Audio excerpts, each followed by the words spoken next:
Gate না থাকায় রাজশাহী মহানগরী ও পশ্চিমাঞ্চলের রেলওয়ের অধিকাংশ ক্রসিংই অরক্ষিত। জীবনের ঝুঁকি নিয়ে পারাপার করছে পথচারী ও যানবাহন। স্থানীয়দের অভিযোগ, বারবার জানিয়েও মিলছে না স্থায়ী সমাধান। রাজশাহী থেকে সুজাউদ্দিন ছোটনের রিপোর্ট, আর জানাচ্ছেন মাসুদ রানা।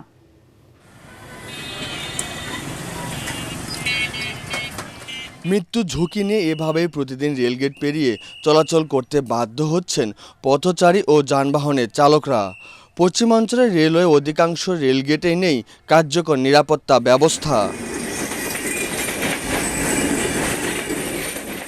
বাংলাদেশ রেলওয়ের তথ্য অনুযায়ী সারা দেশে ৩,১১১টি লেভেল ক্রসিংয়ের মধ্যে ৭৮৬টি বৈধ ও ১,২২৫টি অবৈধ। প্রায় ৯৪৮টিতে নেই গেটম্যান। গত ৪ বছরে স্থানীয়দের ব্যবস্থাপনায় তৈরি হয়েছে আরও ১৪০টি অবৈধ ক্রসিং। আর ২০০৮ থেকে ২০২৫ সাল পর্যন্ত ৩৫৩ লেভেল ক্রসিংয়ে দুর্ঘটনায় মারা গেছে ৩২২ জন। আর পশ্চিমাঞ্চল রেলওয়েতে রেলগেট আছে ১,৬১৬টি। এর মধ্যে ১,১৬৫টি ঝুঁকিপূর্ণ। ৮০১টি রেল ক্রসিংয়ে নেই কোনো গেটম্যান। পশ্চিমাঞ্চলের রেলওয়েতেই দুর্ঘটনার প্রবণতা তুলনামূলক বেশি। তবু রেলওয়ে কর্তৃপক্ষের কার্যকর কোনো ব্যবস্থা নেই বলে অভিযোগ স্থানীয়দের। রেল কর্তৃপক্ষকে মেলাবার বলা হয়েছে, উনি গুরুত্ব দেয়নি। যেখানে গেটম্যান নাই সেখানে গেটম্যান দিয়েছে, যেখানে লাগে সেখানে গেটম্যান নাই।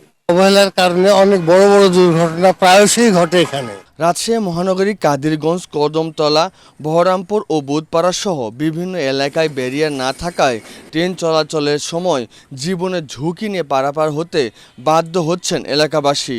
দুর্ঘটনা ঠেকাতে কোথাও কোথাও বাঁশ কাঠ দিয়ে অস্থায়ী ব্যারিয়ার বসিয়েছেন স্থানীয়রা। এখানে স্থায়ীভাবে কোনো গেট নাই। এই গেটটা করা হয়েছে এখানে স্থানীয় পর্যায়ে কিছু লোকজন উদ্যোগ নিয়ে করেছে।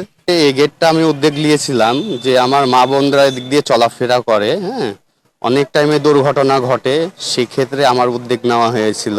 অনেক গেটও দীর্ঘদিন সংস্কার না হওয়ায় বাড়ছে দুর্ঘটনার ঝুঁকি। রেল গেটগুলো আছে যেখানে মানুষের প্রতিনিয়ত মৃত্যু ঝুঁকি কিংবা অ্যাক্সিডেন্ট হচ্ছে।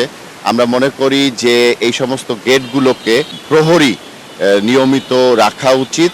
স্থানীয়দের অভিযোগ, বারবার জানিয়েও মিলছে না স্থায়ী সমাধান।